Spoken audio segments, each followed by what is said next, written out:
Now for NetCheck here on BON News.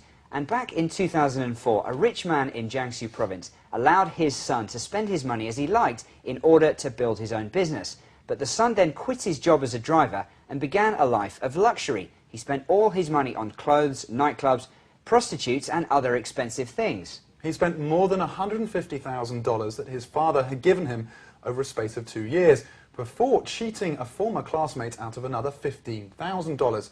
He then disappeared and spent his life on the run. But he was arrested earlier this year and his story has been making waves online. Our researcher, Kevin Jarr, has been monitoring the comments and we can join him in the newsroom now. Kevin, what's the general view on this online? Well, many people are criticizing the kid for treating his father's money as worthless, and they are also blaming the father for not bringing up his son properly.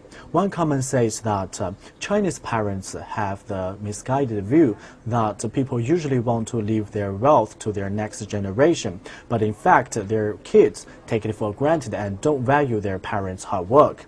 So he suggests Chinese kids should learn to be more thankful. Kevin, is anyone taking a different approach to this? Well, some people view it with a positive spin. They think it is good for the country as a whole, since the wealth can be redistributed. They say it will help boost economic growth if there were more rich kids like this, since their parents usually hoard all their money, but their kids spend it. Thanks, Kevin. Some people pointing to a generation gap here, and that being one of the reasons why this kind of thing unfolds. Parents saving a lot of money, working very hard, then giving the money onto their kids go out and spend it like this young without guy a did. moment's thought, for all the hard work involved in spending that money. Interestingly, someone else saying, well, this is going to boost domestic consumption. We should have more rich kids frittering away more of their parents' money and the whole economy can benefit. Good for the economy, yeah, absolutely. Buying smart cars and spending money in nightclubs. Yeah, well, I was talking to Kevin a little bit more about this earlier, and he was saying a lot of people thinking it's typical of the so-called next generation of rich kids. And people are really critical of this kind of behaviour.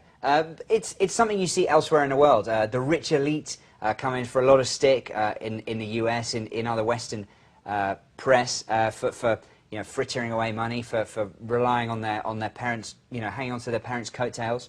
Similar thing we're seeing here. What you may not get as much in the US is the kind of vitriol that you get on the internet for people, the anger that people feel quite often towards cases like this, and also the fact that they monitor a lot of these kids and they monitor the movements of very rich children and make sure that they're not stepping too far out of line. We've seen examples of that.